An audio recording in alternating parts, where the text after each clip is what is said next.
أعوذ بالله من الشيطان الرجيم. بسم الله الرحمن الرحيم. ما كان محمد أبا أحد من رجالكم ولكن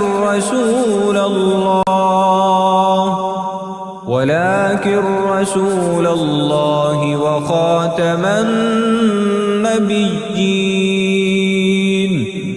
وكان الله بكل شيء عليما. رب العالمين والصلاة والسلام على خاتم النبيين سيد الأولين والآخرين وعلى آلہ الطاہرین وصحبہ اجمعین. اما بعد فاعوذ باللہ من الشیطان الرجیم. بسم اللہ الرحمن الرحیم. ادع الى سبیل ربک بالحکمۃ والموعظۃ الحسنہ. صدق اللہ مولانا العظیم. اللہم صلی علی محمد وعلی آل محمد وبارک وسلم. ناظرین کرام، آج سے 125 برس قبل 25 اگست سن 1900 کو حق و باطل کے درمیان ایک تاریخی معرکہ وقوع پذیر ہوا. باطل قوتوں کی طرف سے دجال قادیاں مرزا قادیانی کو مدعی نبوت بنا کر میدان میں اتارا گیا.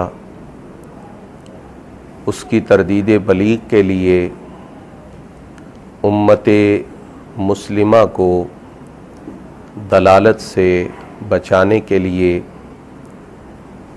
بارگاہ رسالت مآب صلی اللہ علیہ وآلہ وسلم سے جس شخصیت کا انتخاب ہوا وہ رئیس المجددین، امام المسلمین،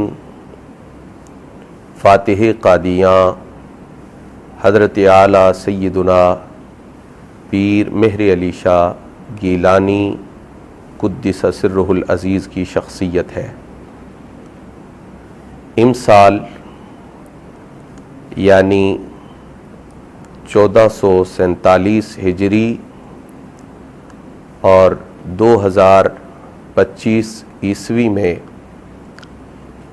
اس مجدد اعظم کا سالانہ عرس سراپا قدس اور یوم فتح مبین 25 اگست حسن اتفاق سے جمع ہو رہے ہیں. خدمت دین، ختم نبوت کے عقیدہ کے تحفظ اور قادیانیت اور مرزائیت کے رد کے ارادہ سے یہ کوشش کی گئی ہے کہ اس سال حضرت اعلیٰ قبلہ عالم سیدنا پیر مہر علی شاہ صاحب قدس سرہ العزیز کی حیات مسیح اور رد مرزائیت کے حوالہ سے لکھی گئی پہلی تصنیف لطیف کے کچھ دروس ہدیہ ناظرین کیے جائیں. میں عرض کرتا چلوں کہ حضرت اعلیٰ کی یہ تصنیف اس زمانے میں لکھی گئی جب مرزا غلام قادیانی کی طرف سے ایام الصلح کے نام سے ایک کتاب لکھ کر شائع کی گئی اور اس کو کابل وغیرہ وہ علاقے جہاں فارسی زبان بولی جاتی تھی ان علاقوں میں بھیجا گیا تاکہ وہاں کے لوگ مرزا غلام احمد قادیانی کی گمراہی سے متاثر ہو سکیں اور عقیدہ ختم نبوت کے حوالہ سے ان کے اذہان میں شکوک و شبہات پیدا کیے جا سکیں۔ سو حضور قبلہ عالم نے وقت کی ضرورت سمجھتے ہوئے، دینی ذمہ داری سمجھتے ہوئے اور بالخصوص اس کار عظیم کا امر بارگاہ رسالت سے ہونے کی بنا پر اس کے جواب میں ہدیۃ الرسول نامی کتاب فارسی زبان کے اندر تصنیف فرمائی۔ یہ کتاب سن 1899 کے اندر تصنیف کی گئی، لیکن ہوا یوں کہ مرزا قادیانی کے اس پروگرام اور اس سوچ کے مطابق کابل کے لوگ اس کے نظریات سے قطعاً متاثر نہ ہوئے، البتہ جس علاقہ کی زبان اردو تھی یعنی ہندوستان، یہاں پر اس کا فتنہ پھیلنے لگا اور ضرورت اس امر کی تھی کہ اردو زبان کے اندر، جو زبان یہاں کے لوگ سمجھتے ہیں، اس لغت کے اندر اسی موضوع پر لوگوں کو رہنمائی فراہم کی جائے۔ تو حضرت اعلیٰ گولڑوی رضی اللہ تعالی عنہ نے اردو زبان میں شمس الہدایہ فی اثبات حیات المسیح تحریر فرمائی۔ ناظرین کرام، حضرت اعلیٰ قبلہ عالم گولڑوی رضی اللہ تعالی عنہ کی خصوصیت یہ ہے کہ آپ نے ختم نبوت کے عنوان پر محض آیات کو جمع نہیں کیا، محض احادیث طیبہ کی ایک فہرست عطا نہیں فرمائی، بلکہ مرزا غلام قادیانی کے استدلالات کا جواب ارشاد فرمایا ہے۔ ایک سوال جو طلبہ کے ذہن میں آتا ہے، بلکہ اہل علم کے ذہن میں بھی آتا ہے کہ مرزا غلام احمد قادیانی کی تردید کے لیے حضرت اعلیٰ گولڑوی نے حیات مسیح پر بہت زیادہ زور کیوں دیا؟ حالانکہ بظاہر سطحی نظر سے دیکھنے میں سمجھ آتا ہے کہ آپ علیہ الصلوۃ والسلام کے آخری نبی ہونے پر دلائل مہیا کیے جائیں، لیکن حیات مسیح، پھر رفع مسیح، پھر نزول مسیح، ان موضوعات کو شرح و بسط کے ساتھ قبلہ عالم کی طرف سے بیان کرنے کی وجہ اور سبب کیا ہے؟ تو ذہن نشین فرمائیے کہ یہ وہ دروازہ تھا، حضرت سیدنا عیسیٰ علیہ السلام کی وفات اور اس کا اثبات، یہ وہ دروازہ تھا جس سے مرزا غلام قادیانی نبوت کے محل میں داخل ہونا چاہتا تھا۔ تو حضور قبلہ عالم نے وفات مسیح کے نظریہ کو رد کرتے ہوئے حیات مسیح اور رفع مسیح اور نزول مسیح کے موضوعات پر قلم اٹھایا تاکہ وہ باب مسدود کر دیا جائے جس باب سے داخل ہو کر وہ ختم نبوت کے اجماعی قطعی عقیدہ کو تزلزل کی وادی میں لے کر جانا چاہتا ہے۔ اس لیے آپ نے اپنی ان کتب کے اندر عقیدہ حیات مسیح کو موضوع بحث بنایا۔ میں ایک بات تحدیث نعمت کے طور پر عرض کروں گا کہ حضور قبلہ عالم سیدنا پیر مہر علی شاہ صاحب رضی اللہ تعالیٰ عنہ وہ شخصیت ہے جنہوں نے سب سے پہلے اس موضوع پر قلم اٹھایا، یعنی پچھلی 12-13 صدیوں کے اندر حیات مسیح، رفع مسیح اور نزول مسیح کے مسئلہ کو شرح و بسط کے ساتھ مستقل تصنیف کے اندر تحریر نہیں کیا گیا۔ سب سے پہلے یہ کارنامہ سر انجام دینے والی شخصیت حضرت قبلہ عالم سیدنا پیر مہر علی شاہ گیلانی قدس سرہ العزیز ہے۔ اور ہمارے لیے یہ بات بھی انتہائی قابل مباحات ہے کہ جن لوگوں نے اس موضوع پر قلم اٹھایا، مسئلہ حیات مسیح پر، جس طرح کہ ایک معروف کتاب التصریح کے نام سے لکھی گئی، جو معروف عالم علامہ انور شاہ کشمیری کی تصنیف ہے. میں نے صرف ایک مثال دی ہے. اس کتاب میں اور اس موضوع پر لکھی جانے والی جتنی کتب ہیں ان میں براہ راست استفادہ کیا گیا ہے حضور قبلہ عالم گولڑوی رضی اللہ تعالیٰ عنہ کی تصانیف سے. تو آپ اس سلسلہ کے اندر باقی اہل علم اور اہل تحقیق پر مقدم ہیں. یہ ابتدائی باتیں عرض کرنے کے بعد جس کتاب کا درس ہم شروع کر رہے ہیں، اللہ تعالیٰ کی توفیق، اس کی مدد اور آقا کریم صلی اللہ تعالی علیہ وآلہ وسلم کی نگاہ لطف پر اعتماد کرتے ہوئے اس کا نام ہدیۃ الرسول ہے.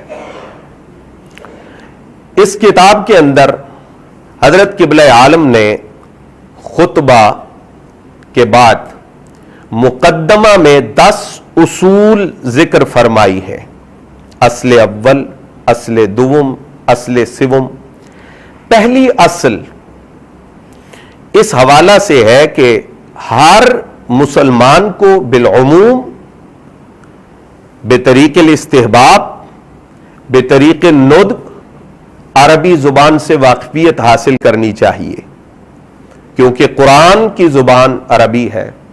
ہمارے آقا صلی اللہ علیہ وآلہ وسلم کا تکلم زبان عربی میں ہے، لیکن مفسر، قرآن کا مبلغ، دین کے باب میں تحقیق کرنے والا شخص بطریق الوجوب لغت عرب سے واقفیت حاصل کرے، اس پر واجب ہے.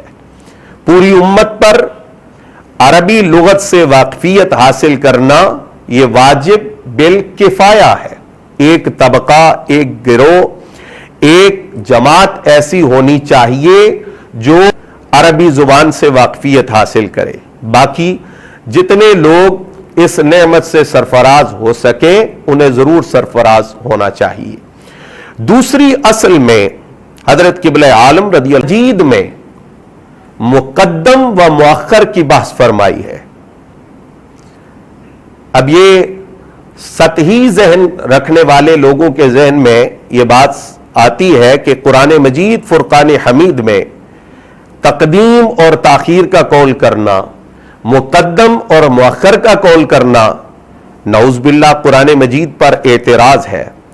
لیکن حضرت اعلیٰ قبلہ عالم رضی اللہ تعالی عنہ نے بڑے وضوح کے ساتھ اس بات کو پیش کیا ہے کہ یہ قرآن مجید فرقان حمید پر قطعاً اعتراض نہیں بلکہ محسنات بلاغیہ میں سے ایک صنعت ہے جس کو قرآن مجید فرقان حمید کا حصہ بنایا گیا ہے. یہ قرآن کا حسن ہے، یہ قرآن کی خوبی ہے کہ بلاغت کی جتنی انواع، فن بلاغت کے جتنے شعبے، فن بلاغت کی جتنی مباحث ہیں ان سب کا استعمال قرآن مجید فرقان حمید کے اندر کیا گیا ہے. تیسری اصل کے اندر حضور قبلہ عالم رضی اللہ تعالیٰ عنہ نے اس بات کی وضاحت فرمائی ہے کہ اگر ایک متکلم ایک لفظ بول کر 10 جگہ، 15 جگہ، 20 جگہ اس سے ایک معنی مراد لیتا ہے، اس سے یہ لازم نہیں آتا کہ وہ ان 10 مواضع پر ایک معنی مراد لیتا ہے تو وہ اس معنی کے علاوہ کوئی اور معنی مراد نہیں لے سکتا. ہو سکتا ہے 22 جگہ، 23 جگہ، 20 جگہ متکلم ایک لفظ بولے اور اس سے ایک معنی مراد لے، لیکن ایک جگہ پر وہ یہ معنی مراد نہ لے بلکہ اس سے علاوہ کوئی اور معنی مراد لے. اس پر پھر اس کے پاس دلائل ہوں گے کہ میں نے یہاں پر یہ معنی کیوں مراد لیا. لیکن یہ کلیہ نہیں، یہ ضابطہ نہیں کہ کثرت یعنی مواضع کی کثرت، مقامات کی کثرت دلیل ہو اس بات کی کہ اتنی جگہ پر یہ معنی مراد لیا گیا ہے تو تمام جگہ پر یہی معنی مراد لیا جائے گا، کوئی اور معنی مراد لینا جائز نہیں ہے. اس چیز کو اصل سوم کے اندر بڑی وضاحت اور شرح و بسط کے ساتھ بیان فرمایا گیا ہے. اصل چہارم کے اندر قبلہ عالم نے اس بات کی وضاحت فرمائی ہے کہ اگر مفسرین کرام کا مطمع نظر ایک اعتراض کا جواب دینا ہے، ایک اشکال کو دور کرنا ہے. ایک مفسر بھی اسی اعتراض کو دور کرنا چاہتا ہے، دوسرا مفسر بھی اسی اعتراض کو دور کرنا چاہتا ہے، لیکن ان کے طرق مختلف ہیں، ان کے اسالیب مختلف ہیں. تو اس سے یہ ثابت نہیں ہوتا کہ آپ کہیں مفسرین ایک دوسرے کے مخالف ہیں، اور پھر آپ گنجائش نکالیں کہ جب مفسرین کا آپس میں اختلاف ہے تو ہم ایک الگ رائے بھی یہاں پر دے سکتے ہیں. وہ اختلاف نہیں ہوتا، اتفاق ہوتا ہے. ایک ہی اعتراض ہوتا ہے، اسی کا جواب مقصود ہوتا ہے، لیکن انداز اور اسالیب وہ مختلف ہوتے ہیں. اس کی امثلہ حضور قبلہ عالم رضی اللہ تعالیٰ عنہ نے اپنی کتاب کی زینت بنائی ہے. اصل پنجم اس حوالہ سے ہے کہ حضرت سیدنا عیسیٰ ابن مریم علیہ السلام کے نزول کی بابت جو روایات، جو احادیث آئی ہیں، وہ حدیث کی پرکھ کے جو دو طریقے ہیں. ایک طریق رسمی ہے جو ارباب جرح و تعدیل استعمال کرتے ہیں، دوسرا طریق کشفی ہے جو اصحاب کشف و شہود استعمال کرتے ہیں. ان دونوں طریقوں کے مطابق نزول مسیح کی احادیث پایہ ثبوت کو پہنچتی ہے، اور اگر دونوں طریق سے نہ پہنچے تو کم از کم ایک طریق سے بعض روایات کی بابت یہ عرض کر رہا ہوں کہ وہ پایہ ثبوت کو ضرور پہنچتی ہے. اصل ششم اس حوالہ سے ہے کہ حضرت سیدنا مسیح علیہ السلام کی حیات، آپ کے رفع اور آپ کے نزول کے متعلق 14 صدیوں سے امت کا عقیدہ کیا ہے، امت کس عقیدے پر چلی آ رہی ہے. حضرات صحابہ کرام اور اس کے بعد ائمہ اعلام، فقہاء، محدثین، مفسرین نے اس وقت تک جب مرزا غلام احمد قادیانی نے اس طریق سے ہٹ کر ایک طریق اپنایا، اس وقت تک ان سب حضرات کا اس سلسلے میں موقف کیا تھا، مذہب کیا تھا، اس کو آپ نے اصل ششم میں بیان فرمایا ہے. اصل ہفتم کے اندر حضرت قبلہ عالم نے نیچریت اور فلسفہ کا رد فرمایا ہے. ایسا فلسفہ جو قرآن مجید سے متصادم ہو، اور ایسا فلسفی جو اپنے فلسفیانہ خیالات کو قرآن پر حکم بنائے، سنت رسول پر حکم بنائے، اور جو امور عادیہ ہے ان کو قدرت الہی پر فوقیت دے، اور یہ سوچ لے کہ جو عادی معاملات ہیں اللہ جل جلالہ کی قدرت انہی تک محدود ہے، اس کے علاوہ قدرت الہی سے کسی چیز کا ظہور نہیں ہو سکتا. اس شخص اور ایسی سوچ اور اس فلسفہ اور اس نیچری طرز کی قبلہ عالم نے اس اصل کے اندر تردید بلیغ فرمائی ہے. اصل ہشتم کے اندر حضور قبلہ عالم رضی اللہ تعالیٰ عنہ نے اس امر کو بیان فرمایا ہے کہ انبیاء سابقین علیہم السلام کے معجزات کی تصدیق کی بنیاد تصدیق جناب محمد مصطفیٰ صلی اللہ علیہ وآلہ وسلم ہے. یعنی جب ہم انبیاء سابقین کے معجزات کو بیان کر رہے ہوتے ہیں یا ہم ان کی تصدیق کرتے ہیں، اس سے مقصود یہ نہیں ہوتا کہ الیاذ باللہ ہم ان انبیاء کو رسول کریم صلی اللہ علیہ وآلہ وسلم کی ذات پاک پر فضیلت اور افضلیت دے رہے ہیں. ہم ان کے معجزات کی تصدیق اس بنا پر کرتے ہیں کہ رسول کریم صلی اللہ علیہ وآلہ وسلم نے اپنی مبارک زبان سے ان معجزات کی اخبار ہم تک پہنچائی ہیں. اصل نحم کے اندر حضور قبلہ عالم نے، یعنی آپ دیکھیے اتنی تمہید کے بعد قبلہ عالم نے مرزا غلام احمد قادیانی کے دعویٰ کی وضاحت فرمائی ہے کہ اس کا دعویٰ کیا ہے، اس کا مدعا کیا ہے، وہ کس چیز کے اس بات کے درپے ہے. اور اصل دہم کے اندر حضور قبلہ عالم نے ہدیۃ الرسول شریف کی تصنیف کی وجہ، اس تصنیف کا باعث اور اس تصنیف کا سبب ذکر کیا ہے۔ یہاں پر 10 اصول مکمل ہوتی ہیں۔ اس کے بعد حضور قبلہ عالم نے 3 مقاصد کو اپنی کتاب کا حصہ بنایا ہے۔ مقصد اول ان آیات کے بیان میں ہے جو اس مسئلہ سے تعلق رکھتی ہیں، یعنی جن آیات میں حیات مسیح، رفع مسیح اور نزول مسیح کو بیان کیا گیا ہے۔ مقصد دوم مرزا غلام قادیانی کے قرآن مجید سے باطل استدلالات کے بیان میں ہے۔ اس کے استدلالات بیان کیے گئے ہیں اور پھر ان کی تردید کی گئی ہے۔ اس تردید کے لیے محکم دلائل اور مسکت جوابات حضور قبلہ عالم کی طرف سے ارشاد فرمائے گئے ہیں۔ اور مقصد سوم ان احادیث طیبہ کے متعلق ہے جن احادیث میں حضرت مسیح ابن مریم کے نزول کا ذکر ہے اور دجال کے خروج کا ذکر ہے، قیامت کی علامات کا ذکر ہے۔